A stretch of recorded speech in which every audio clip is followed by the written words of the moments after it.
Back in the dawn of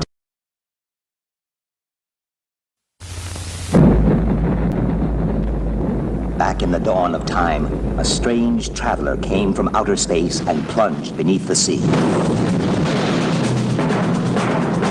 Through the centuries, countless ships have disappeared without trace in the Bermuda Triangle. Yet there are men who still dare to probe the mysteries of these dangerous waters.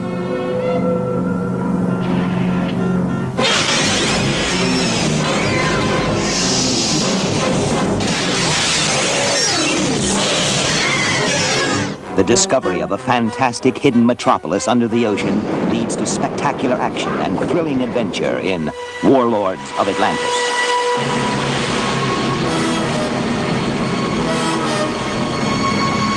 Where are you taking us? To safety.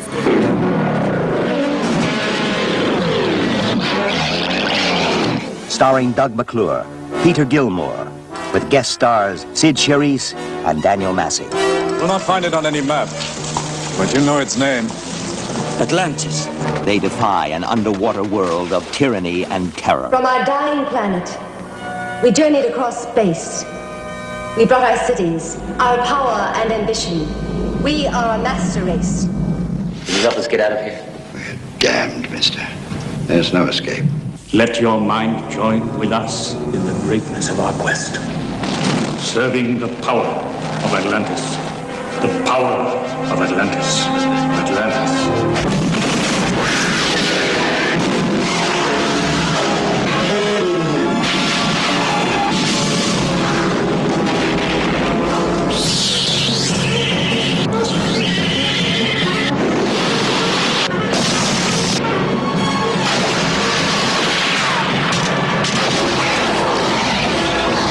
Doug McClure and Peter Gilmore join forces to survive a living hell below, monster terror above.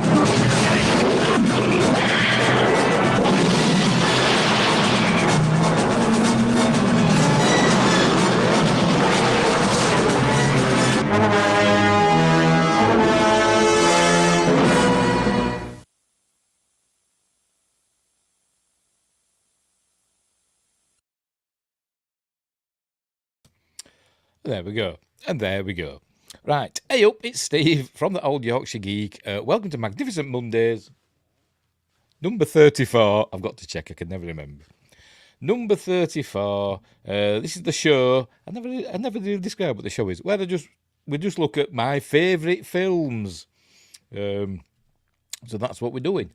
This week it's Warlords of Atlantis, a.k.a. Warlords of the Deep. I think it's most widely known as Warlords of Atlantis. And who's here already? Windgrace is here already saying pew pew. Josh Temple's here. Yeah, harpoons. We need this. This is a set at sea. Looks like a cool old film, but needs more harpoons. Yes, they don't have any, as far as I can see. I can't speak. They throw some spears in the film at monsters and stuff, but I don't remember seeing any harpoons. Yes, at least 17 more harpoons. Yes, at least. But yes, he's here with his harpoon at the ready. We need it because we've got to fight monsters and octopi, well, and octopus, and all sorts of stuff. It's a great film, is Warlords of Atlantis, and I think I did. I'm pretty sure I did. I went to see this at the cinema when I were 11, and I really enjoyed it. So there we go. Right, so let's have a... before we start, don't forget, like and subscribe, share the videos, drop a comment, hit the notification bell if you're subscribed already, or join us in the live chat if you're watching live, and we're live on we're live on YouTube, we're live on Rumble, and we're live on Twitch. Yay! Right, so later on I'll upload it to Spotify, Amazon Music Podcasts, and Google Podcasts. I'm also on Facebook, X, and Instagram. Hang on, there's the DVD. By the way, this film, not available on Blu-ray. You can only get it on DVD. And there's sod all on the DVD. It's just a DVD. It doesn't even have subtitles. I've ripped this, what we're watching, I've ripped it from the DVD. Unbelievable. But the other films, like I say, on this I've got a 3-disc set here. The other films, At the Earth's Core and The Land That Time Forgot, they were both, I think, Amicus productions with Doug McClure, both with Doug McClure in. But I think Warlords of Atlantis were the final one, but that wasn't an Amicus production. It may have started life as an Amicus production, but I think it went bust or something, and EMI ended up doing the film. But anyway. So is this a sneak peek for entry on another one of your lists? Yes, it'll be there in 1978 when we get there. Yes, it will. And Sci-Fi Quest is here. Hello, Sci-Fi Quest. Hey all, he says. Hey all. Where were we? Hang on, I'm just got to plug my books. I haven't plugged them for a couple of weeks. I'm just got loads of DVDs down there for upcoming shows. Right, links are in the description for all that stuff I've just said, Facebook and all that. As I've linked me 2 books, Mercury Rapids, a light-hearted sci-fi action adventure about UFOs and alien invasions and all that stuff. It's a bit of fun, and Silent Predator, short horror novella about big cats staking a claim in a North Yorkshire village. Right, hang on. Move stuff about. I need more room. What other ones have I got here? Oh, The Entity. That's what we're watching this Friday. And this one is going to be coming up one day. I don't know when. See if you can guess it. I can't remember what they say. It's in Spanish. Viaje a la Atlantida del Capitan Nemo. It's the amazing Captain Nemo. With Posey Ferrer. And it's a lot of fun. And Burgess Meredith. But that's not tonight. That's got Atlantis in as well, curiously enough. Anyway, right, so Warlords of Atlantis, let's talk about it, shall we, before we start watching it. Starring Doug McClure, he gets top billing, obviously. Directed by Kevin Connor, who also directed Doug McClure in The Land That Time Forgot, The People That Time Forgot, At the Earth's Core. I like to think of this as like a spiritual sequel to At the Earth's Core. Even though he's playing a different character, I like to think he's the same character. And then At the Earth's Core, he built the big boring machine, the big drill thing, with Peter Cushing. And then I thought, well, he came back, survived that, and then built the diving bell in this and discovered Atlantis. So there we go. That's what it's in my head canon. Anyway, so starring Doug McClure, Peter Gilmore, Shane Rimmer, and it says introducing Leah Brody, although this isn't the first film. She was introduced in another film under a different name. But I only know her from this and North Sea Hijack, a Roger Moore film. She was in that pretending to be a young boy, like a cabin boy. Everyone thought, oh, look, it's a young cabin boy with massive gazongas, but never mind. Anyway, where were we? Produced by Kevin Connor and John Dark, who did a lot of these. I think he did The Land That Time Forgotten and films like that, John Dark. I don't know what else he's done, apart from these Doug McClure films. But he's got an amazing name for a producer, hasn't he? And particularly in genre films. You'd think he'd be doing horror and stuff like that. Anyway, what else? Right, budget of $2 million, and it didn't have a great box office. But I suppose it did okay. Does it say box office? It was the 15th most successful movie in the UK in 1978. So there's only UK numbers for it. So I don't know how it did worldwide. But anyway. But there we go. And there's a book, a novelisation, which I've not read. So, but there we go. It's also got Sid Charisse and Daniel Massey. And John Ratzenberger, Michael Gothard, did I say Shane Rimmer? Yeah, him as well. And Robert Brown, who would go on to become M in the James Bond films. But anyway, right, so I'm missing out on the chat here, waffling on. Also talking about St. Patrick's Day, because it was St. Patrick's Day yesterday, wasn't it? So they're asking how Josh Temple's St. Paddy's Day feast, because he were having... I forgot what we were having now. Corned beef. You're having corned beef, aren't you? So, to be honest, this week was a bad one. Oh, dear.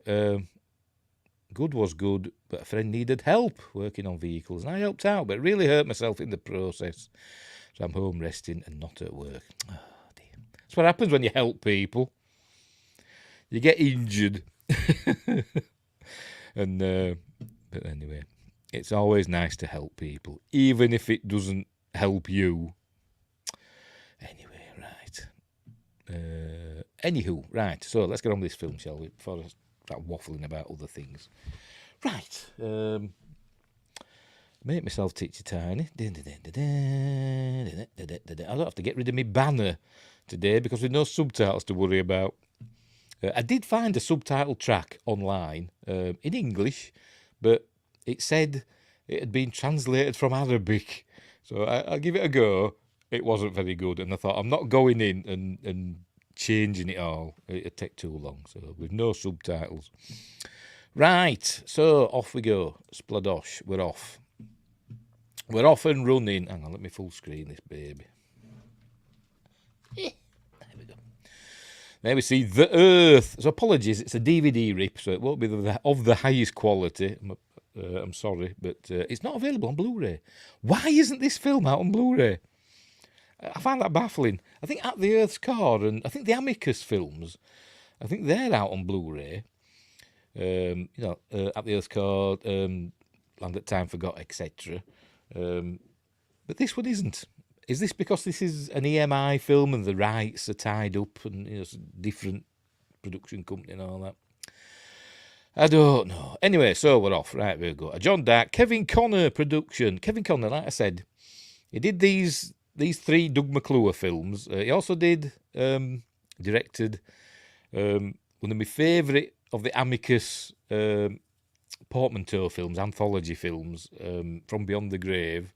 But then he did a lot of TV, loads of telly, both in Britain. I think he did a bit of Space 1999, but also in America, and 1 or 2 films. So the Motel Hell he did, which I think I might have seen that. It rings a bell. Anyway, right, so off we go. Doug McClure in Warlords of Atlantis, and by the way, we're watching.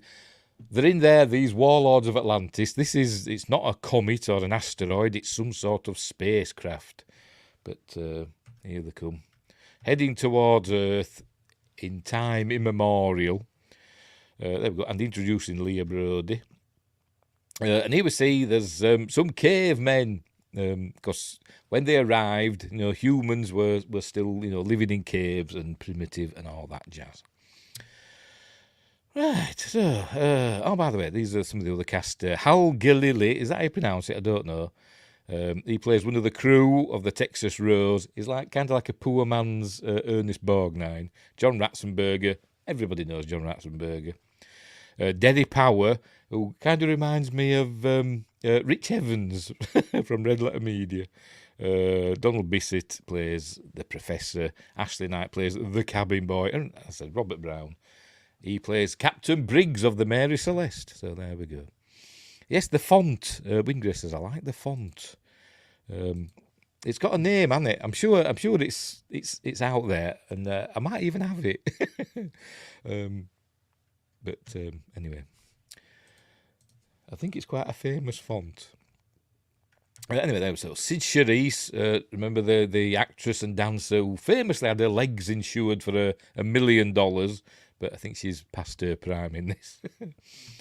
And Daniel Massey. Right. By the way, all the Atlanteans' names begin with... Oh, you can't see it there. All the Atlanteans' names begin with A-T for some reason. Atlantis, so they've all got to start their names with A-T. And they're basically space Nazis. So anyway, here it is. It's crashed into the sea, and it does a lot of exploding, thusly. And then for some reason, there seems to be lots of prehistoric and weird monsters and stuff like that swimming around.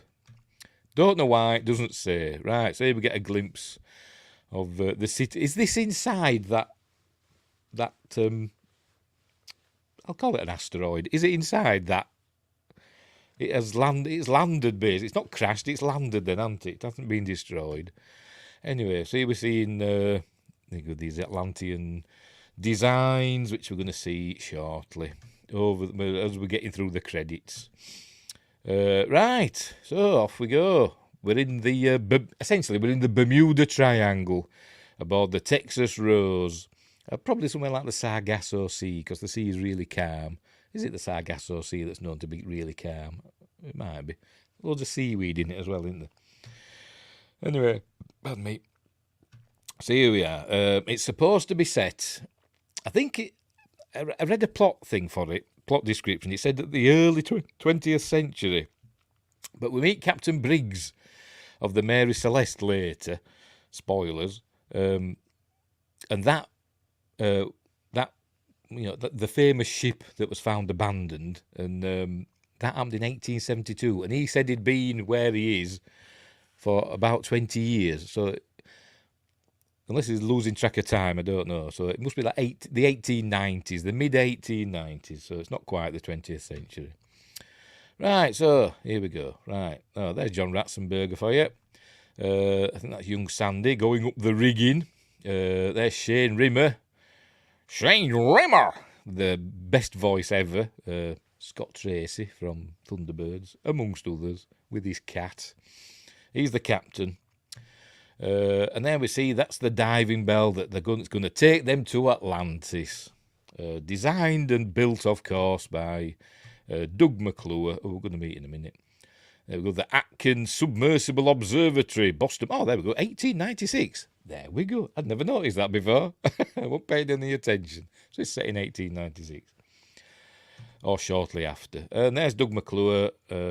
He's playing baseball with young Sandy, the cabin boy, who, it mustn't have been him we saw going up the rigging because they had different trousers on. Must have been one of the other members of the crew.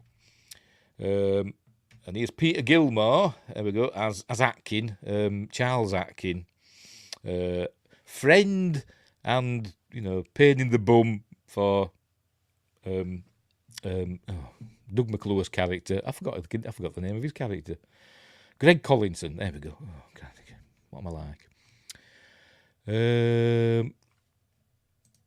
It's his expedition. It's really his father's expedition. He's there with his father, who's below decks. But these are the two main characters, Greg Collinson and Charles Atkin. And obviously, because it's called Atkin, even though it's spelled Aitken, it's pronounced Atkin. So the Atlanteans think he's one of them, sort of thing, because of his name. Anyway, so he's doing some work and stuff. And Doug McClure keeps calling him Charles. He says, "My name's Charles." And he asks him about, Doug McClure asks him about his clothes. He says, "These are the recommended gear by the Royal Society," and all that. Did they have life preservers like that in the late 1800s? I have no idea. I have no idea. Maybe they did, maybe they didn't. I don't care. It's not that sort of film where I'm going to be picking it to pieces.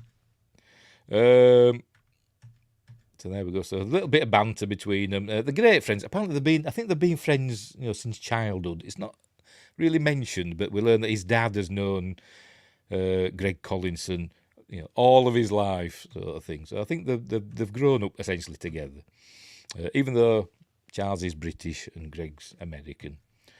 Anyway, so they get to the coordinates south of the Bermudas. Like I said, it's in the Bermuda Triangle, and the captain, whose name I've forgotten, Daniels, I think, Captain Daniels. Yes, it is Captain Daniels.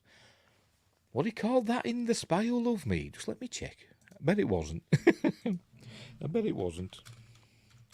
And he were a commander, by the way, in that.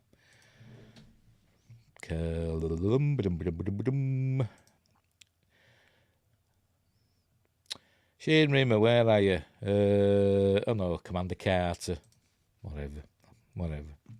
Anyway, it's Captain Daniels in this, of the Texas Rose, and he's telling him, lots of ships have been lost in this area, it's just for you, just looking for some fish, blah, blah, blah. You should turn back to Boston immediately, etc. But he won't listen, will the old man?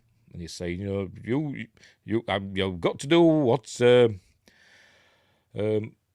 what you're being paid to do, etc. No relation, because obviously sci-fi quest. Surname is Daniels. Just letting you know. I'm not doxing him. He's said it before online. Right, so... he steals a cup of tea, or is it coffee? I think he steals a cup of coffee, whatever, from the tray that was supposed to be for the professor. Says, well, you'll have to make him a new one. Right, so he has a little bit of a chat with Greg, and he's asking, how is this confounded contraption supposed to work? Though he describes it, because it's got a big hole in the bottom, like a moon pool. And so he describes it with the coffee cup, saying, put it in upside down, air is trapped in it, so it won't fill up with water. And he says, that's crazy. He says, I know, but it works. So there we go. Anyway, so they're talking about what they're looking for. We don't know what they're looking for yet, and apparently they haven't told anybody what they're really looking for. They haven't even told Greg. But I think they are looking for Atlantis. Looking for evidence of Atlantis. I think that is actually what they're looking for. I don't know how they know it's there. It doesn't say. Or if they expect to find what they find, but we'll get there. We'll get there. There's young Sandy bringing tea or coffee or whatever. Right. So they're still talking about, it's going to be the greatest discovery of the age, etc. Whatever, says Charles. Right, I think it's next day now, ready for the launch of the submersible. I don't think they give it a name. You thought they'd give it a name, wouldn't you? But anyway. And Charles and Greg are going to go in it. So in they go. Great, Victorian steampunk sort of design, which is what we like to see in it. What we like, switches and lots of brass. That's what we see, and gauges. It's all that sort of thing, isn't it? It's cool. There's John Ratzenberger wondering, is this going to work? Anyway, it's connected to the surface with cables and all that jazz. Ovaltine. See, that's a reference I'm not getting. I know what Ovaltine is, but I don't get the reference. Oh dear. I must have said something, and I've forgotten already. Right, so they're getting ready to go. Professor wishes them luck, etc.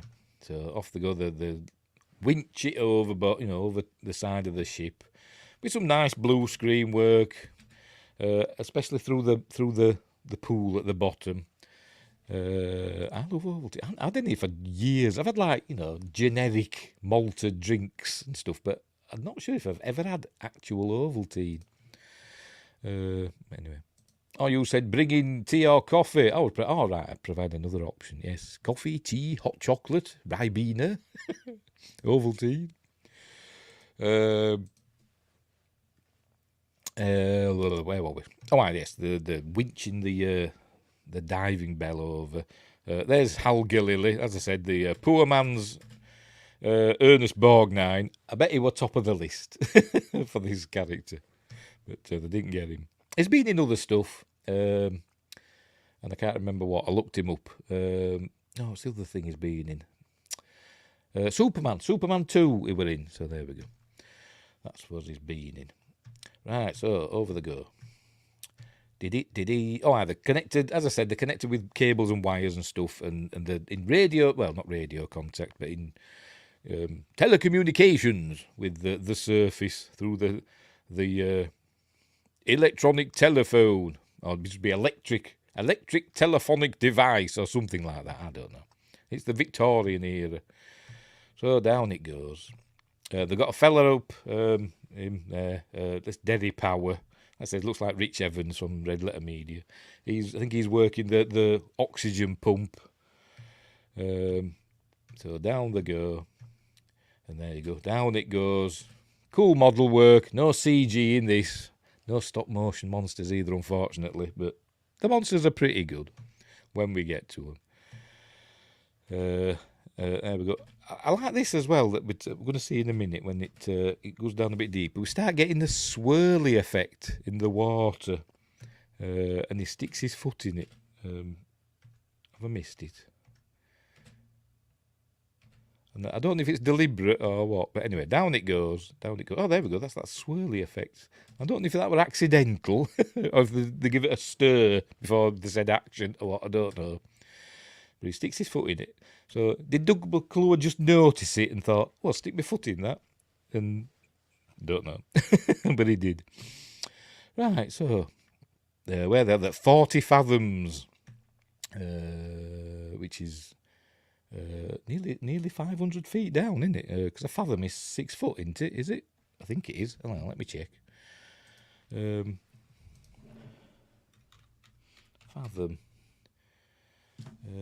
Yes. Hang on, where are we? Unit of length. Yes, 6 feet. Yes, all right. Yes, all right. So nearly 500 feet down. Hope they don't get the bends. But anyway, down it goes. Or is that... no, they're at 20, just over 20 fathoms. That's obviously the danger level, isn't it? 40 fathoms. But they're there, 22 and a half fathoms. Sorry. So they're fine. So down they're going into some nice model work. But they're keeping going. Everything's going swimmingly. Until... there we go. A big monster appears through the moon pool. And he says it's a living placiderm, whatever the hell one of them is. And he says what it's called, but I can't actually remember. Does it say in the plot? No, it just says a monster. I can't remember. It gives it a name. I can't remember what it is. Anyway, it keeps attacking them. Here it comes, look. In a minute. There we go. Keeps attacking them. It's real, honest. It is. Stop mocking it. And it keeps sticking its head up. There we go. Ripping Doug McClure's sleeve. He ends up, essentially shirtless in this. He's like the William Shatner of, fantasy films, isn't he? Doug McClure. So, that bit here, it comes up now, like it, then it goes back down, and he says, it took my pencil. Oh, dear. And he's on the the telephone to his father, saying, it's a living placiderm and all that. It's a Arcturus borealis, or whatever. He don't say that, but something along those lines. Anyway, Greg has this idea, and he pulls some wires out of a box, and he says to Charles, pull that lever when I say. So here he is doing that, getting his wire out, look, and he says, pull that lever when I say it, but only when I say it, and they wait for the monster to come up again, and up it comes, and he jams the wire in its mouth, and he pulls the lever. He electrocutes the beast. By the way, great monsters, the monster designed by Roger Deakin, who did the Alien Chestburster and Facehugger in Alien, and also Creatures in Something Else, and I've forgotten. Maybe The Land That Time Forgot. It could have been, I think he did the creatures, dinosaurs and stuff in Land That Time Forgot, I think. I'm sure I've seen him do something else, some other creatures as well, but I can't remember. Anyway, right. So that goes away. It's learned its lesson, so off it pops. They don't see that again. But they see that something made of something glinting in the cathedral gloom of the Atlantic depths. So they go over it, and they manoeuvre the diving bell, so it comes up through the hole. There they go. So here it comes. And it's solid gold. And the professor's saying, can we find some way to get it on board? And they say, yeah, all right then. I have no idea how they do this. It doesn't show us. Because obviously we can see it there inside the diving bell.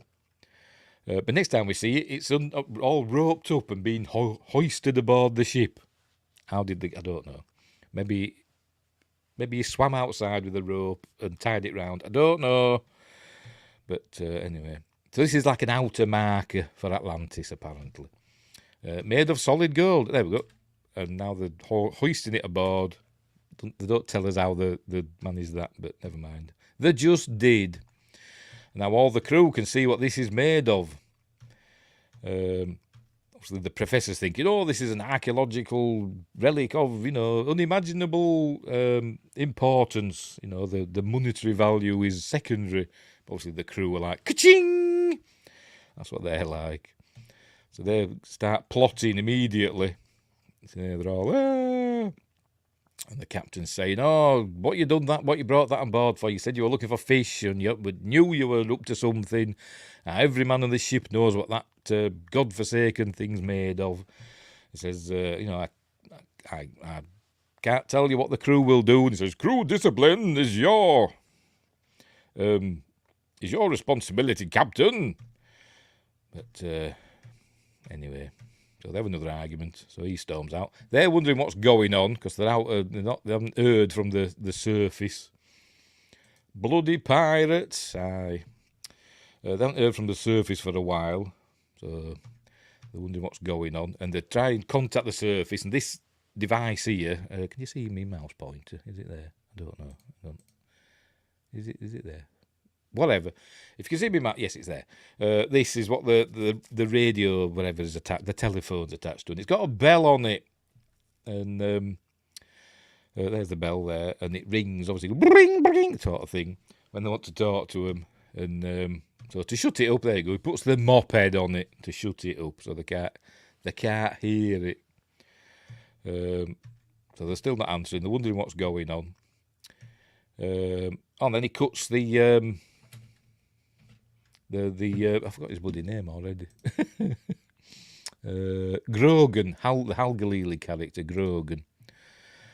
He cuts the. Hang on, I'm going to show us it.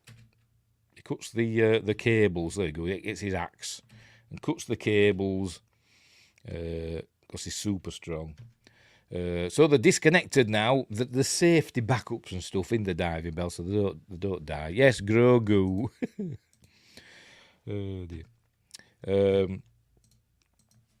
we go. So the power goes down, but it comes back on because they've got safety backups. Oh look, water's coming in, so they've got a little faucet thing to turn to stop that. You've got to have them in submarines, haven't you?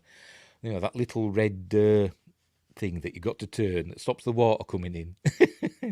Should have them everywhere, shouldn't they, on submarines? They always go. So it turns that they're fine, but as they're down there, up on the surface, something approacheth on this model boat in a minute. But meanwhile, the professor's too happy and too, enthralled in his work and his discovery. And young Sandy's, notice that the crew are starting to mutiny and all that. Tries to warn the professor, but he won't listen. Will the professor? There's a professor, but then he sees shadow of a gun, and somebody shoots the professor. Some mystery person who we just saw their arm, didn't we? We just saw their arm there. All the taps to prevent a leak. Yes, but obviously you've got to have them everywhere in submarines. Little red ones. Little red ones. Yes, it's the spectre of a gun, because Windgrace has got to do, at least one Star Trek reference in each show. So the professor being shot is not dead. Don't worry. They're losing pressure. I think there's more levers and pulls, and it goes back up again. So they're okay, but something emerges from the water. Here it comes. A giant blooming octopus comes up out of the sea. Which you've seen there in the picture there, with the lovely Leah Brody and its tentacles, but that doesn't happen in the film. That's a publicity shot. So, as they're planning to take over the ship, the octopus has other ideas, and so it starts attacking them.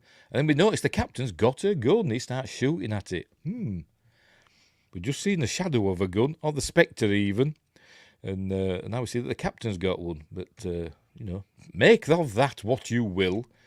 But the octopus grabs each man and takes them down to the depths. I don't know why it does this first. It does something else later. It's not the last time we see this octopus, but why didn't it just do the other thing that it does at the end of the film first, and then? But never mind. It takes all the people down to where the diving bell is, luckily.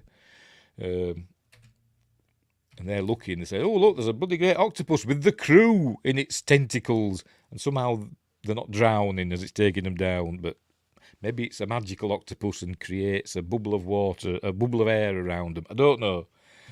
But it grabs hold of the diving bell as well, thusly, and drags them off into this cave in a minute, when it's ready. Hang on, where are we? There you go. Off it goes, into the cave. And they end up in some sort of, a torrent, a rapid, a mercury rapid, one might say, but not of mercury, but a torrent of water being rushed along somewhere.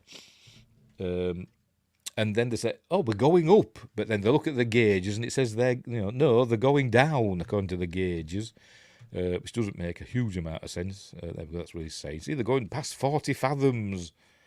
But then they pop up in air, splodoosh, like that. They're now in Malta. Not really, they're in Atlantis, but it were filmed in Malta, on Gozo, one of the islands of Malta, which has some really ancient ruins on, if I remember rightly. Reminds me of Assassin's Creed Black Flag, the diving bell. I hate them parts of that game. But anyway, so they're going to go and explore. So he says, can you swim? He says to Charles, can you swim? And Charles says, no, and jumps in because he's brave. And says, what? And then he jumps in after him. So out they come. And then they see the rest of the crew. They swim round the corner and they see the rest of the crew. Oh, no, that's the captain. He's joined them.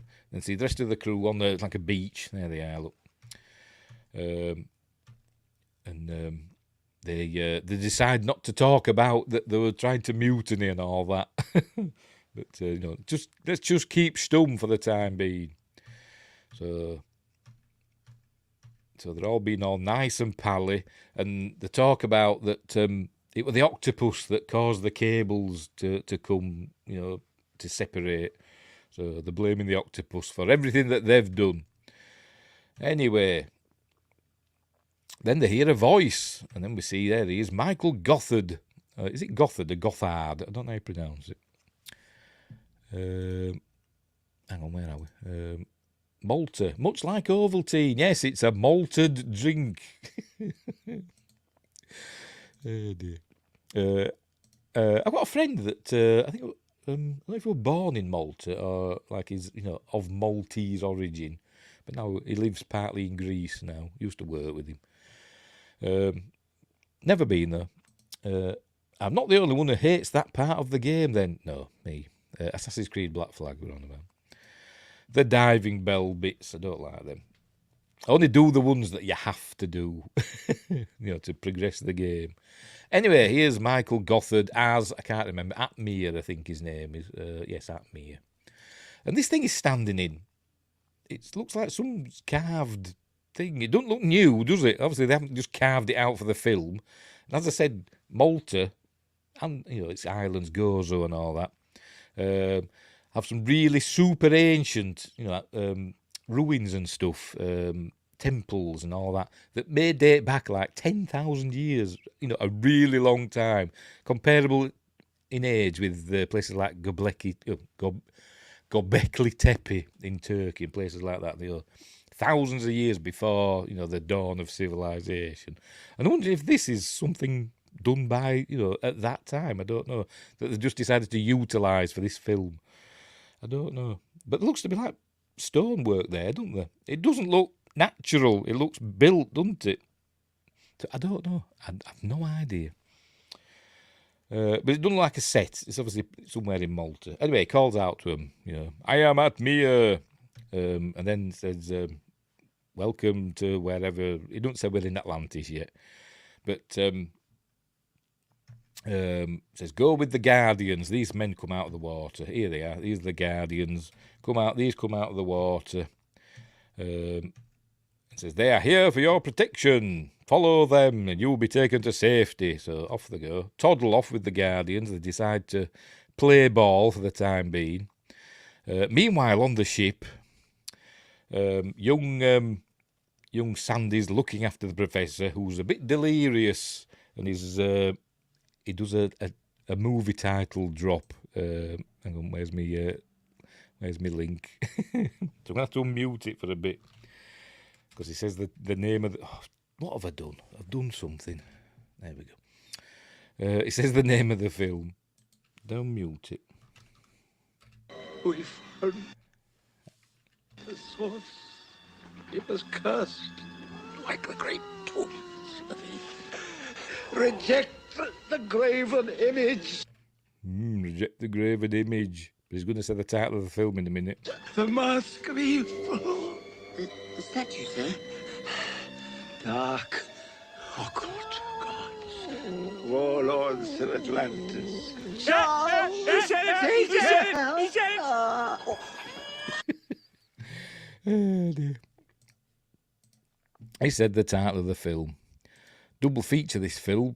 The Maltesers Falcon. Yes, very good.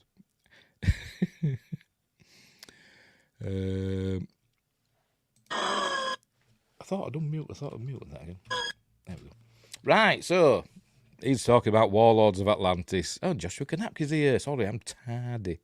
The tard word is used in this film later on. Thankfully, there's no subtitles.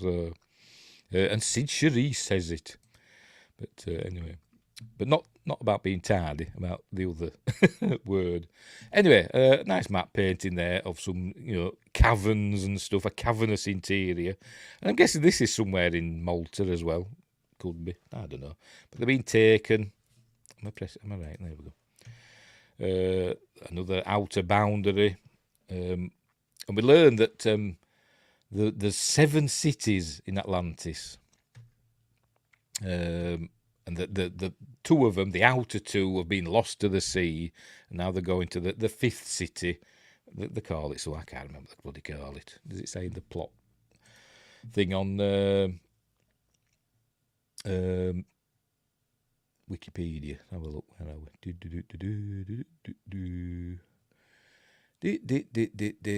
Doesn't say. But we're going to see a monster in a minute called a Mogdan. Cool. Oh, the city of Var. That's where they're going. The city of Var. That's where they are. Right. Yes. Right. Trying to remember that.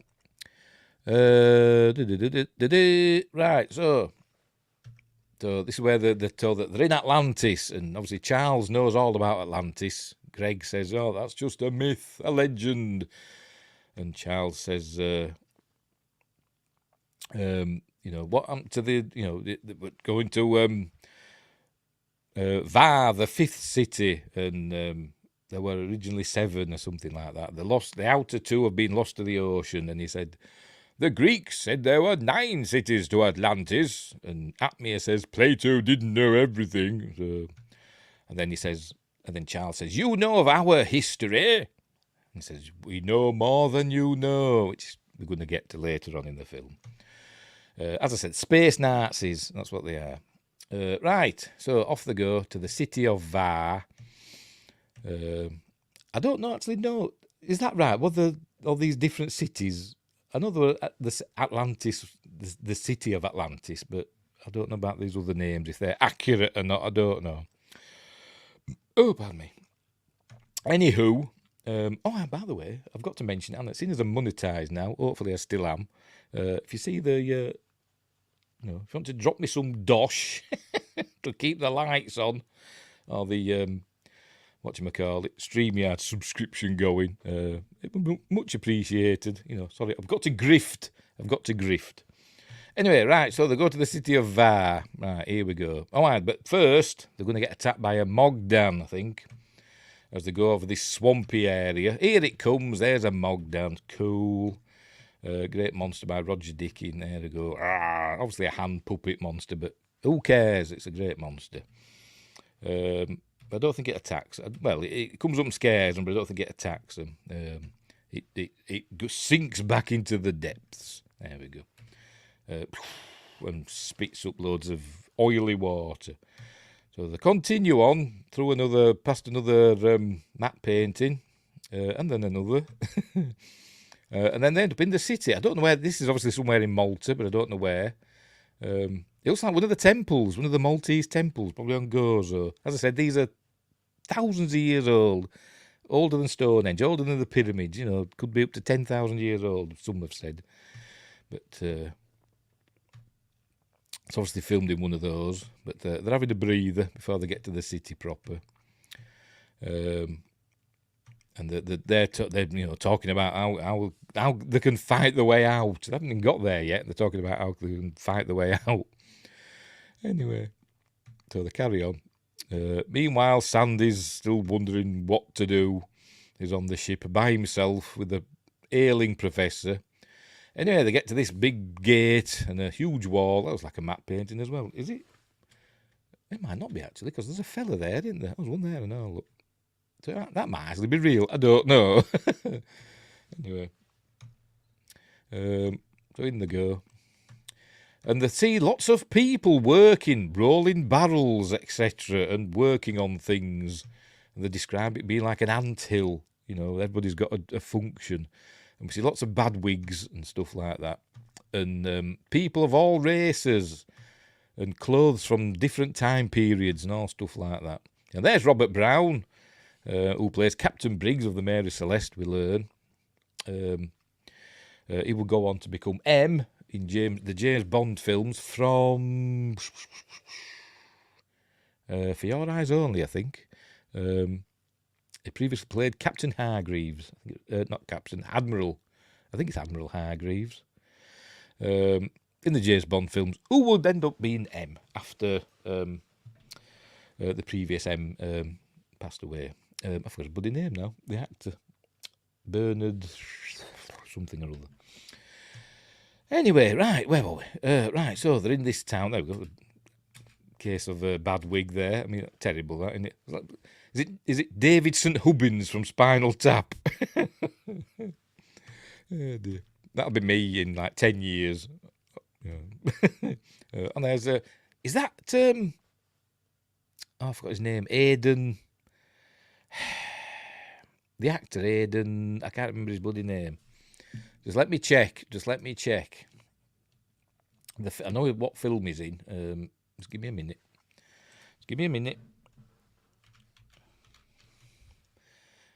Is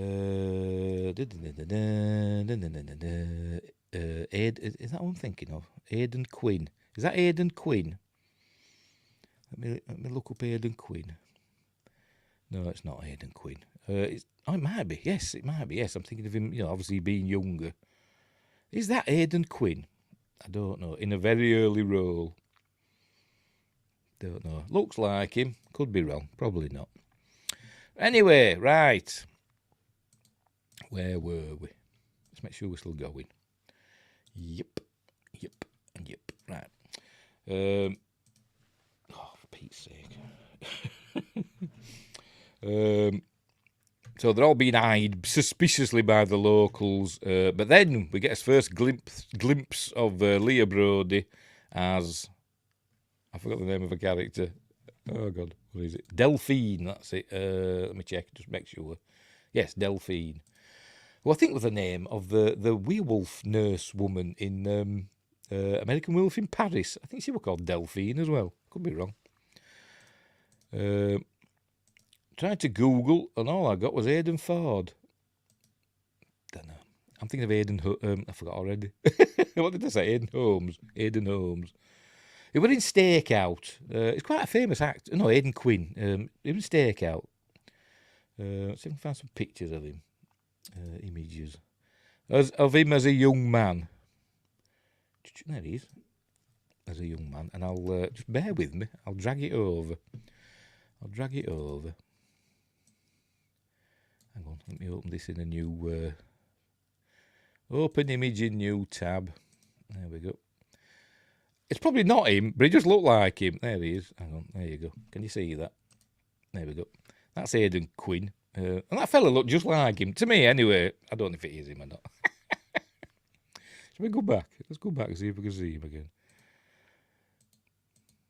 Where was he? See if we can... There he is. Is that the same fella, do you reckon? Is that Aidan Quinn? Aidan Quinn's first movie wasn't till 1984. Well, we don't see him again in this film, so it just might be an extra. It's probably not him, he just suddenly looks a bit like him. Anyway, right, so off we go again. Right, so he sees Delphine for the first time. So he thinks, he's going all Kirk again. He says, got to talk to the locals and they'll know more about what's going on. And besides, it's good for morale. So he tries to help her. She's carrying buckets of water. Tries to help her. She says, no, you mustn't help me. Stay away and all that. But, he won't take no for an answer. But then Atmir comes along with a little tiny little guardian. It might be a perspective thing, but it looks little, doesn't it? And a fight ensues. A bit of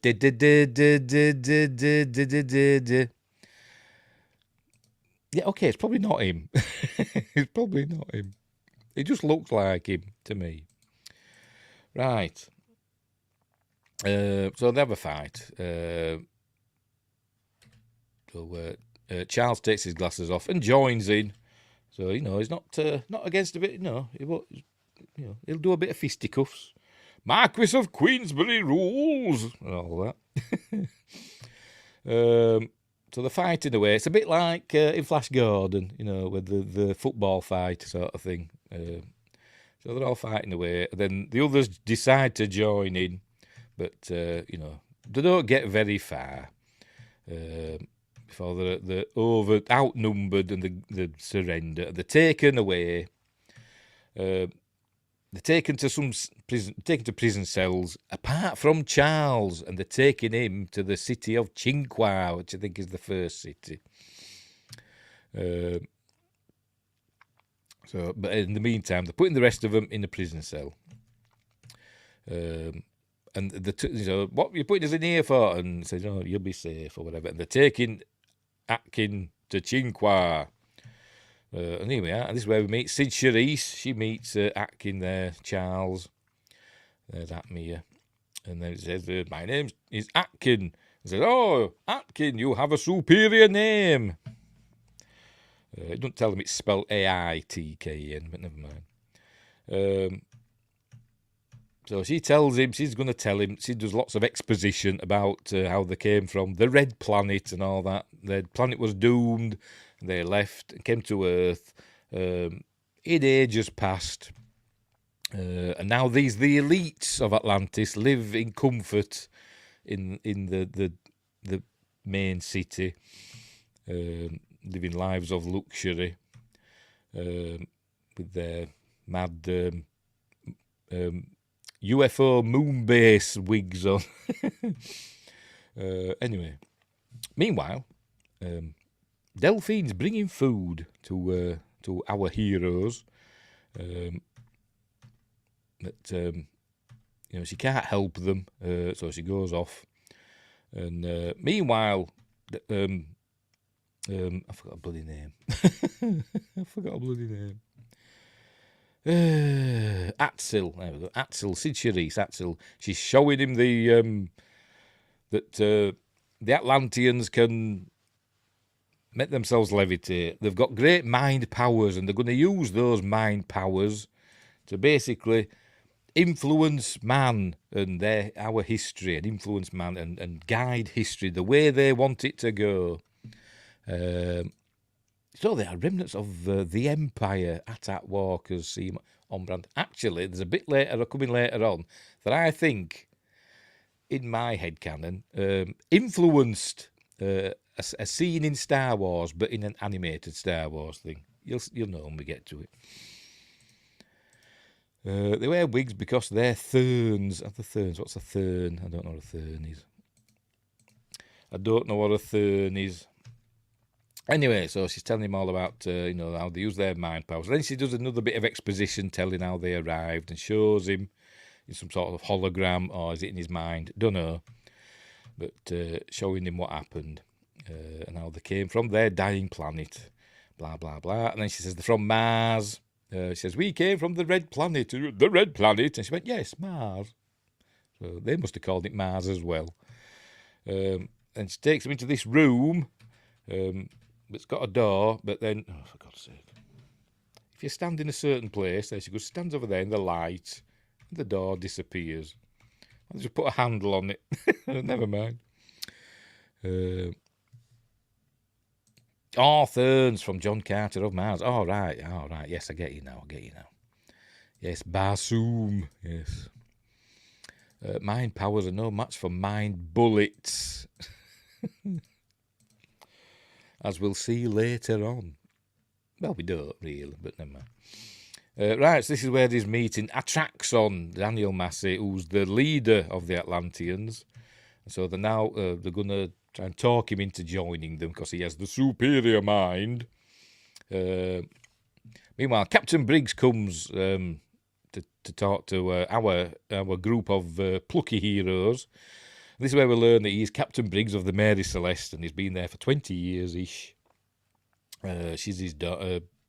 Delphine's his daughter. And we learn that they're going to be held there, and they're going to the Atlanteans are going to do something to them so that they can't leave. Because if they don't have this procedure done on them within a couple of days, they'll die for some reason. I don't know why. Maybe it's the pressure. I don't know. But we see that he's got some sort of... He's going to show us, or have I missed it? He's going to show us.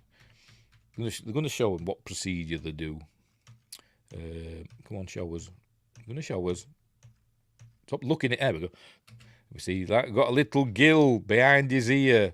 It's like Kevin Costner in Waterworld. So they've got to have that done, or they'll die.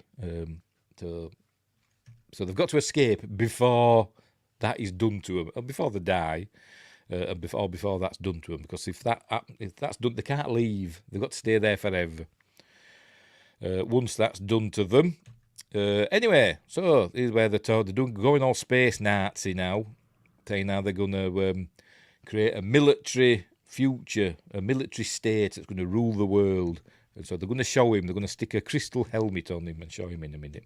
But before that, in the city of Var, an alarm goes off. It goes ding-a-ling-a-ling-a-ling-a-ling. Sure, it's not a cochlear implant. Whatever. It looks like gills. They mention gills in the film. Where were we? Bells go off, and they're being attacked by... I don't know if it says Zergs or Zorgs. I think it's Zorgs. Does it say? Let's have a look. We've had Mogdans. We saw one of them. Zargs. Zaargs. There we go. Being attacked by Zargs. Right. So they've got to get ready now for this. There they are. The Zargs are coming across the swamp. Big monsters. So they've got to get prepared for the attack. So they get all the cannons and stuff, and they've got big spiky things and spears. No harpoons that I can see. But they've got to prepare. So here the Zargs come across a model top, a worktop. It's fine. It looks cool. And this is the bit that I think inspired a scene in, the Clone Wars, the animated Clone Wars series. The first one was released theatrically, wasn't it? They did a scene in that where the AT-ATs, I know they're not called that in Clone Wars time, but the walkers that they had, I can't remember what they call them, started going up a wall, didn't they? Climbing up a wall. And I think probably, what's his face? I've got his name now. Dave Filoni probably saw this and thought, that's a good idea. So there we go. Should have a Bob Denver cameo wandering in the background. Oh dear. No, they want AT-STs. There were them. What they have in the Clone Wars. They're not called AT-ATs, are they? They're called something else, but I can't remember. But it's that sort of walker. Like what came before AT-ATs and AT-STs. What they used in the Clone Wars. But they could go up this wall in that animated movie. But anyway, these monsters do that in this. As we'll see in a moment as they prepare. Anyway, they're firing off cannons at him, and, you know, it's not doing any good. There you go, shooting. Boom! Oh, cool. Meanwhile, they're still trying to turn Atkin to their way of thinking. But they're still, boom! Cool stuff. Delphine's still running around with buckets of water. That's all she does all day. In high heels as well. Is it at TE? Oh, there we go. At TE. Oh, right. No, not the chicken walkers. I hate that. I hate when they call them chicken walkers, because they don't look anything like bloody chickens for a start. But anyway, yeah, it might be at TE. Them early walkers. Anyway, so there we go. So they're firing the cannon at the Zags. Why are they attacking? I don't know. Do they attack regularly? I don't know. Probably, because they always seem ready for them, and there seems to be damage already. But this attack seems surprisingly, effective this time. They seem to, maybe they just do a bit more damage each time. But anyway, so they're throwing the spears and rocks and all sorts. There we go, climbing up the walls. Look, like in that Star Wars thing. Why do chickens exist in the Star Wars universe? Ducks do as well. Well, in the novelisation. Because Ben Kenobi says to Luke, even a duck has to learn how to swim. And Luke says, what's a duck? In the book. In the novelisation. There is not the superior kung fu. Oh, theirs is not the superior kung fu. No, it's not. So they're throwing barrels and all sorts at them to try and stop them. But obviously it's not working. So anyway, they're going. You can't ignore that. That's not a wire. Just ignore that. It's a fault on the film. So anyway, up this one comes. Is that stop motion, or it just, I don't know.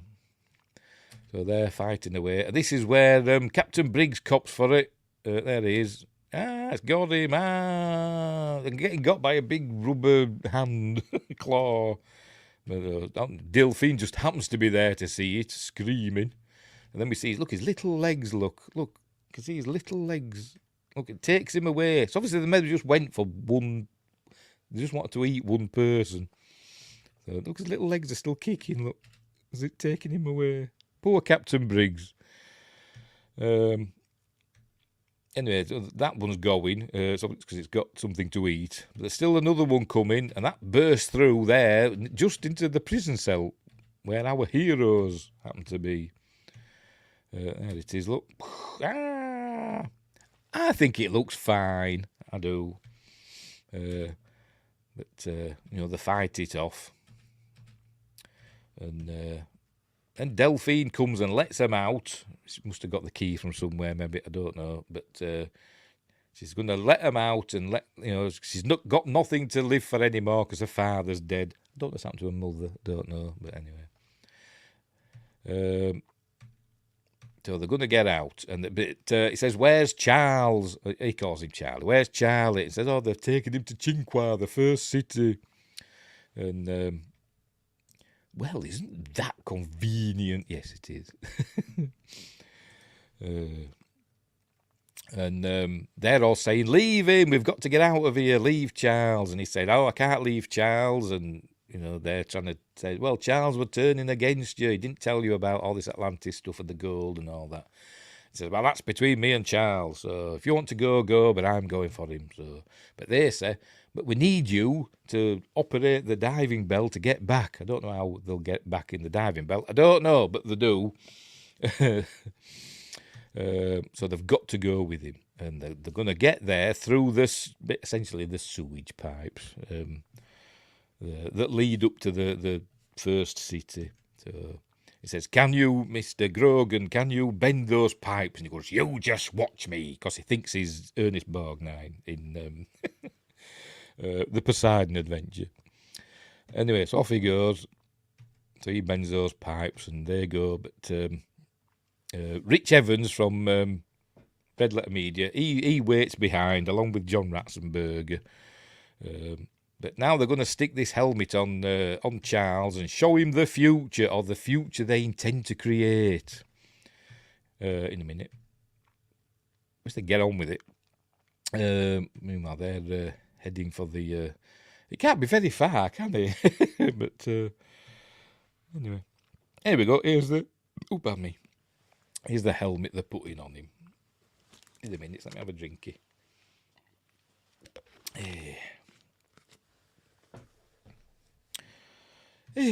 Right, so stick this on him, and it's going to show him the future they want to create. And they say, a military state that'll, rule everything, but it'll create the technology that will allow us to leave this planet and head back to the stars. I thought, well, they came from Mars. I can't say they've been to the stars, but anyway, whatever. Yes, it's the chronovisor. Is that the one that's in the Vatican archive? I think it is, isn't it? Allegedly. There we go. So basically, they show him images of war mostly. There we go. Tanks, First World War tanks, and then we see some marching people and Sieg Heils and all that. Space Nazis. Meanwhile, they're still heading. They're still heading for the first city, Qinghua, and they're still showing. So basically, they're the Atlanteans in this. They're wanting, the Third Reich to rise to power and win the Second World War. That's what they're wanting. That's what their plan is for that to happen. So he's showing them all that in this. There we go. They're going, yeah, and he's like giving it all. It's amazing technology, cool. It's not saying cool, obviously, but you know what I mean. He's the winning him over, but he's not really soaking in the political aspect to it all. It's just seeing the advances in technology. That's what's winning him over. Anyway, they find out, there they are, they look through this door and they see, they've got him in there, but they can't open the door. They don't know how to get in there. Meanwhile, they're still showing him that. There we go, showing, is that an aircraft carrier? And a high-speed train, an Intercity 125. That's the height of technology, 1978. And a helicopter. And ships and stuff like that. And then we learn that they're wanting them to create the power of the neutron. And then we see an explode neutron. Hang on. Then we see a Polaris missile, and then the nuclear explosions and all that stuff. That's going to send them back to the stars. But they're wanting it with the Nazis in charge, Hitler and all that. So they think the Nazis will help them go to space. Yes. I mean, what kind of mad person would think that? That Nazis would help you get to space? Isn't that ludicrous? Have we got any paper clips? Anyway, never mind. What was wrong with the old Tron? Oh, neutron. Yeah, give up. Because I was just thinking of Bruce Boxleitner then, and Jeff Bridges. Anyway, so in the go, she works out. There's they can't get in, but she steps into the light, and the door disappears thusly. So they rush in, and there we go. And Greg. It is Greg, isn't it? Takes the helmet off Charles and throws it to the floor in slow motion, and then it disappears magically. Magic crystal, obviously. He says, "Why did you do that?" And it says, "We're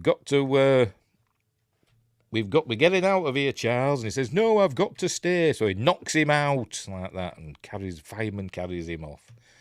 So they escape. They don't try and stop him because they don't do the fighting. The Atlanteans, they're just like boss people around. They don't soil. The line is, we don't soil our hands with blood. So they just get other people to do it for them. That's why they don't fight back there. So they get him out, and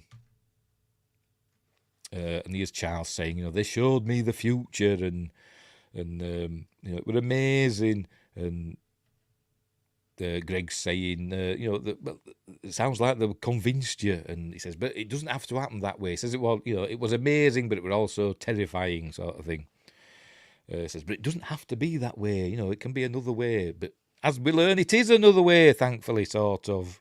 But we still need the Nazis to get into space, but never mind that. So anyway, so off they go. So they're going to escape. But they've decided they want him back. They need Atkin for whatever reason. They need him. So they're going to order Atmir and the Guardians to retrieve Atkin and the rest, the lower forms or whatever they call them. They're expendable. We don't need those. Until Putin, whatever the hell his name is, visits Atlantis in the sequel. Is he a real person now? I saw him on the news yesterday. And he's a robot, isn't he now? Something's up with him. He's had a lot of work done. But anyway. He's an AI. AI has taken over Russia, probably. Anyway. With the AI robot Putin in charge. Now then, Vatican, they hide the Bible's cover page inscribed to my darling Candy. All characters portrayed within this book are fictitious and resemblance supposedly not dead. It's purely coincidental. Yes, is that what the original inscription was in the Bible? How dare you, blasphemer! Saw a theory that he actually died in 2021, I think. Putin, I wouldn't be surprised. That's probably a robot or a clone. Probably got some of his Chinese mates to clone him, because I bet there's loads of Chinese clones knocking about. By the way, China is no longer the most populous nation on earth, is it? Which I found out yesterday on the news. Because India's got some elections coming up, hasn't it? And it said India's now the most populous nation on earth. There we go. Used to be China, didn't it? Not anymore. Anyway, so there we go. Notice he's wearing high heels, look. Years, decades before Bryce Dallas Howard in Jurassic World. But anyway. Right, so they're sneaking out. They're still fighting the Zargs, look. Throwing stuff at them. They've got to find a way out. And obviously they do, but I can't remember how. So I'll just keep clicking. Right, so they're running round. Oh, he says yes. All the fighting of the fighting off the Zargs will distract. It's a nice distraction for them to escape. So that's what they do. So they get out of the city with the Guardians in pursuit. They get some weapons, fight their way out. There you go. There's Atmir and the Guardians following them out of the map painting. Whoever he is.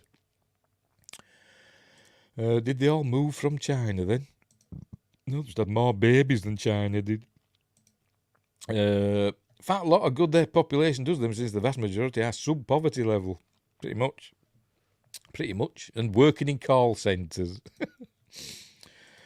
Take the ZPMs on the way. Yes. Hopefully they're not depleted. Anyway, right, where were we? Right, so there they go. Cool matte work, cool matte painting work in this. There you go, the Zargs. They're retreating now, the Zargs. Have they had enough? Looks like it, doesn't it? It's looking like it. I've had enough now, I'm going. So off the Zargs go. Boom. Let's make sure we're still going. Because I've been playing a lot of clips, haven't I? No, we're still fine. We're still fine. Right, so see, they've got some weapons now. They've got some rifles and stuff. So they're heading out of the city of Var, back across the swamp. There you go. There's the outer marker, heading across the swamp. In a minute, there we go. And then one of these appears. Is it the same as one before? Is it a Mogdan? Can't remember. But it goes away. They think, all right, let's go for it. But then it comes back up again. So Charles and Greg shoot it, basically. But it goes away again.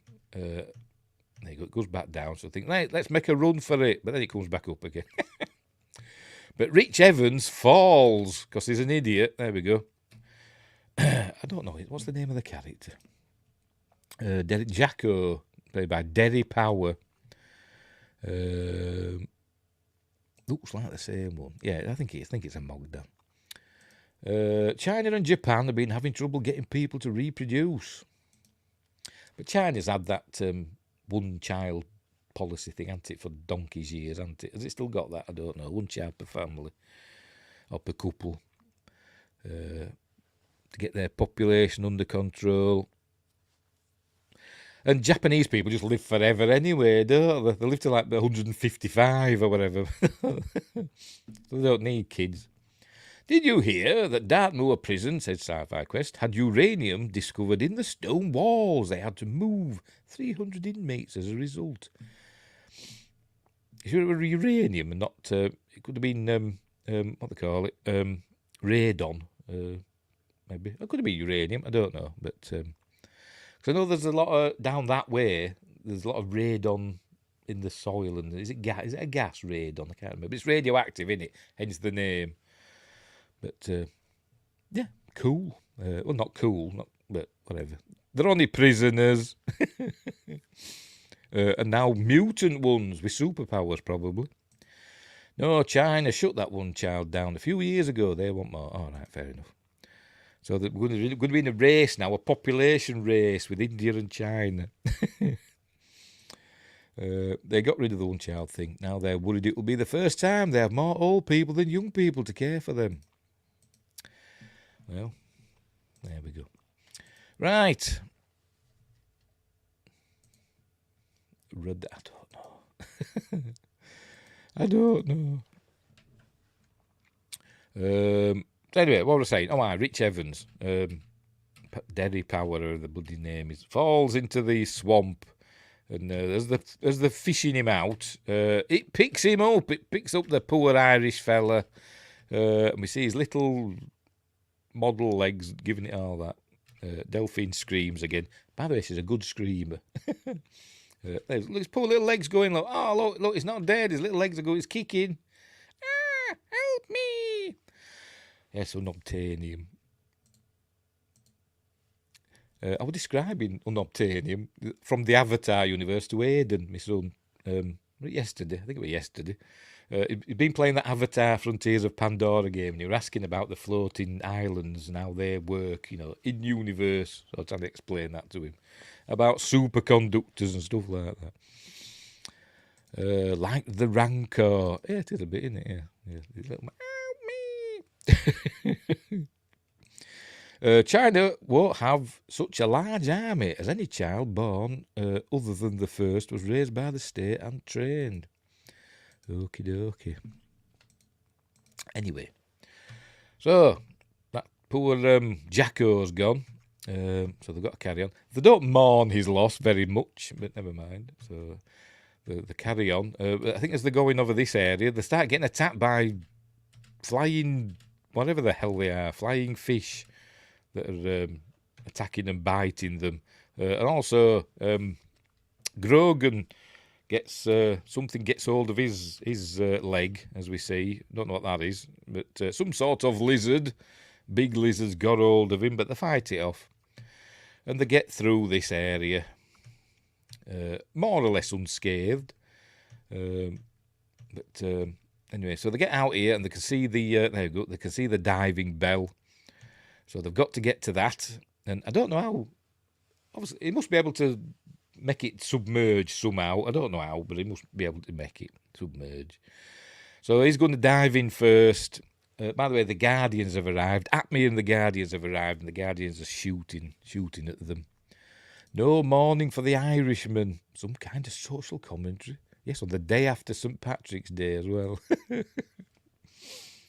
And I didn't even know, when I chose this film, that St. Patrick's Day were coming up. Because I didn't know it was St. Patrick's Day till Windgrace said to me yesterday, whenever it was, Happy St. Patrick's Day. Right, so there we go. So they've got to get to the diving bell. But Atmia's there, and he says, Atkin, come with me, and the others will be allowed to live in Var, and all that, And all right, we'll let the others go, or whatever. He tries to get him to come, but they're not listening.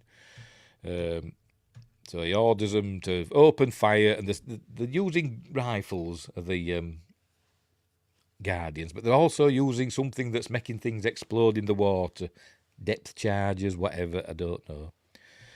Yes, saints preserve him. I think he actually says that in the film. I think he says that more than once. I've got a mortal fear of whatever. He says that a few times in the film as well.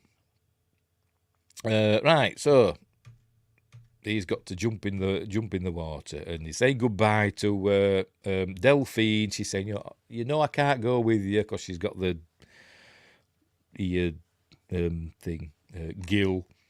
So she's got to go back. She says that, you know, they'll take me back to Var, and you know, I'll carry on living. You know, they won't hurt me, even though she's taking them out and shooting them. But so he jumps in. There you go. Look, she's action girl, pew, pew, and all that. See, they've got their big, what they call them? They call them now. Big boom. Not that. I can't remember what they call them. That wig-wearing dude reminds me of Hugo Weaving. Is Michael Gothard. Trying to think what he's been in. He played a baddie in the James Bond film, on Her Majesty's Secret Service, I think. Or was it Live and Let Die? Not Live and Let Die.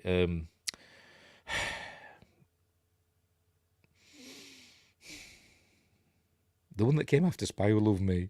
No, one that came after Moonraker. For Your Eyes Only. I think it was in For Your Eyes Only. Played the baddie in that. Michael Gothard, or Gothard, I don't know how to pronounce it. The one that is in the car that James Bond kicks off the cliff. I think that's For Your Eyes Only, isn't it? That's Michael Gothard, isn't it? So where is Atlantis? What is where the Eye of the Desert? Was it where the Eye of the Desert is in Adra Plateau, the Sahara? Yes, the Rishat structure, or Rikhat structure, however you want to pronounce it. I don't know. It's in the Pegasus galaxy. Yes, blunderbuss, that's the word I'm looking for, Wingrace, thank you. Yes, Atlantis is in the Pegasus galaxy. Actually, no, we don't know where it is, do we? Last time we saw it, the city of Atlantis, it was in San Francisco Bay, being all invisible. But never mind. Anyway, right. So in he goes. Oh, look, there's a guardian waiting for him, so he fights him off.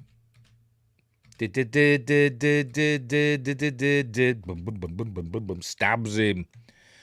So they all follow one at a time. Says, "Come on then, chaps." So in they go. She's shooting and that looking cool and sexy. So everybody else dives in.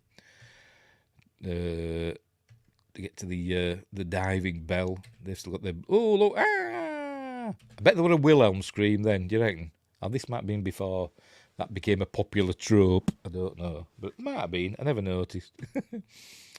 There you go. Captain Daniels leaps in. Hang on, where are we? This does feel like a good cross between classic Trek and Who. It's of that era. But it was cloaked, so we didn't see Atlantis outside San Francisco Bay. Well, yes, that said it was invisible. That's the last place we knew it was. I think there's been novels and stuff, haven't there, about what happened afterwards. I think I've got it. I've got one somewhere, but I've not read it. Anyway, right, so there's just Charles left to go, I think, now. And there you go. Look, taking another stormtrooper out. So he says, I'm off now, and he gives a little kiss on the forehead. In a minute. There you go. Little kiss on the forehead, because he's English. I don't think Doug McClure kissed her. I could be wrong. I don't think he gave her a full-on kiss on the lips with tongues and stuff. I don't think he did. I might be wrong. But Charles gives a little peck on the forehead. Who the hell's that? That's not Leah Brody, is it? It looks like bloody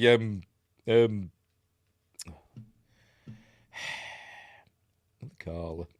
Judy Garland's daughter. Looks like her. The plan was to move it to the moon, right? I can't remember.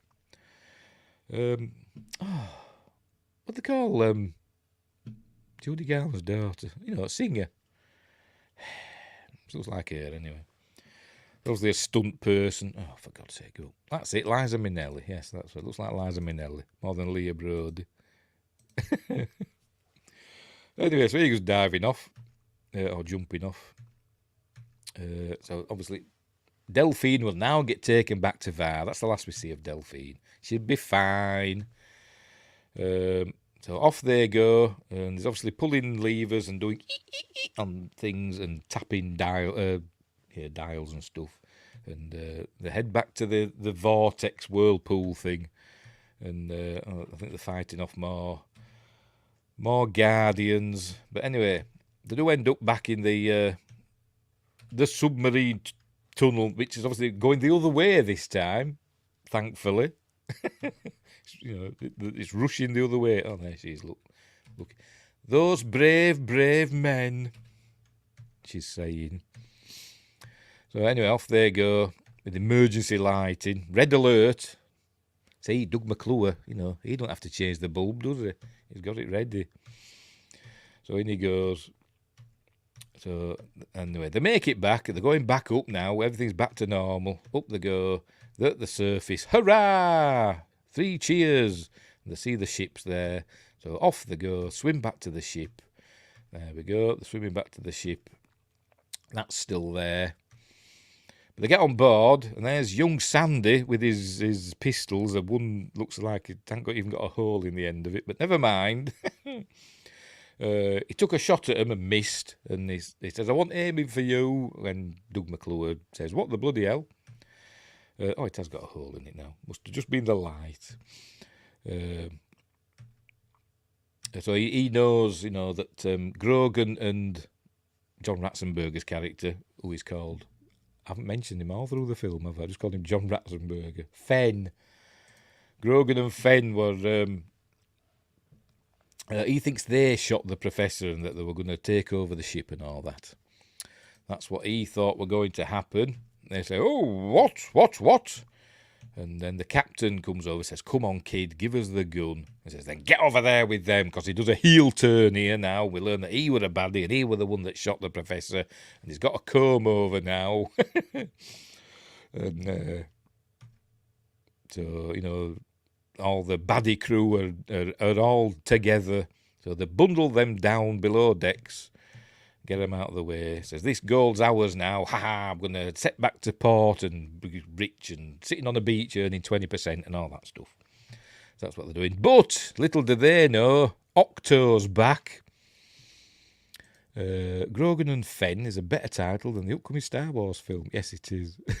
Like a 70s cop show, isn't it? Grogan and Fenn. Cops who like to bend the rules. Anyway. Right. So the octopus is back. So off it comes. It heads back to the ship. They're locked away in the cabin with the professor. So they're getting ready to do their dirty deeds, dirt cheap and all that. But the octopus has other thoughts. And actually, let's have a look. A nice little shot here. Is he going to show it when he turns round? Have I missed it? There we go. This is. It must be reverse. A bit of reverse filming. That way, it's going round that. It must be filmed in reverse as they're pulling it off. It must be. But it looked nice. I thought it did anyway. Anyway, it's after that. It wants that. Why didn't it get that to start with? I've no idea, but it didn't. So it's picking that up and it's going to bash the ship to death with it. So there we go, the hearing, the ship's all rocking. Note to self, comb over equals baddie. Oh dear. Right, so there it is, there's the octopus. And it's supposed to have 8 tentacles, but it seems to have more. I'm not counting what it's up to. It seems to have tentacles doing all sorts of different things. In this, so it's got one's got hold of the monolith, whatever you want to call it, and it's bashing the ship to death with it. And then other ones are grabbing people and going up the windows and stuff like that. They did start shooting at it. Wingrace, I'm not a baddie. You got a comb over, Windgrace? I have. There's my comb over. Look. That's just the light. I'm not bald. I've just got silver hair. Maybe it's a squidopus. Yes, maybe it's got 10 appendages. Anyway, whatever. It's grabbing things and grabbing people and bashing the ship with the gold thing. It's also breaking it apart. Look, it's ripping the ship apart. So they've got to try and get out. So they get out the cabin, and they end up having a fight with Grogan and Fenn, who have either lost the guns or they've run out of bullets. I don't know, but they're just fighting hand to hand. If I ever get to the point a comb over is necessary, I'm going full Mr. Clean. Well, yeah. Yes. I mean, I did shave all my hair off at one point. There's photos of me with my head, all my head shaved, but I thought, I'll grow it back. Which I did. It took about 3 years. I think I'm in my 4th year of hair again. Anyway. So they're fighting away. And then tentacles coming out and grabbing the captain and stuff and all that jazz. And it starts smashing the side of the ship. Looks grabbing them. And the captain's getting ready with the lifeboat. He's getting ready to release the lifeboat. And then Sandy's praying to God for help. And then as he's praying, the lifeboat appears. So he says, come on, everybody, let's get on the lifeboat. So they get out there as the octopus, presumably, takes the ship down to the depths with and Daniels gets splattered by the big gold thing. But it does a nice squelching sound. I've missed it, haven't I? Let's have a look, see if I can find it. Does a nice squelch. Is that it? Is that the bit there? No, it isn't. Hang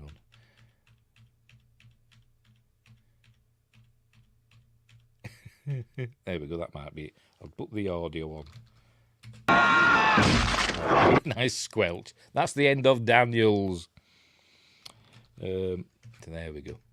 So then they get on the lifeboat and off they go, and the ship, not much left of it, but it's got the gold thing, so back it goes to the depths, back to Atlantis. The ship sinks. Look, the ship's going down. She's going down. There we go. So they're in the lifeboat now in the middle of the Atlantic Ocean, just south of Bermuda. You'd think they'd head for Bermuda, wouldn't you? Maybe they do. I don't know. But off they go, and they mustn't have any paddles or oars or anything. So they've got Grogan and Fenn to work as outboard motors. Off they go. They'll probably perish. But anyway, that's the end. Made on location in Malta, Gozo, and at Pinewood Studios, England. There we go. Very James Bond, that, isn't it? It should say, Doug McClure will return in whatever he were in next. What were he in next after this? Doug McClure, let's have a look. What did he do after this? I think this was his last big fantasy film, I think, wasn't it? I could be wrong, but let's have a look. Where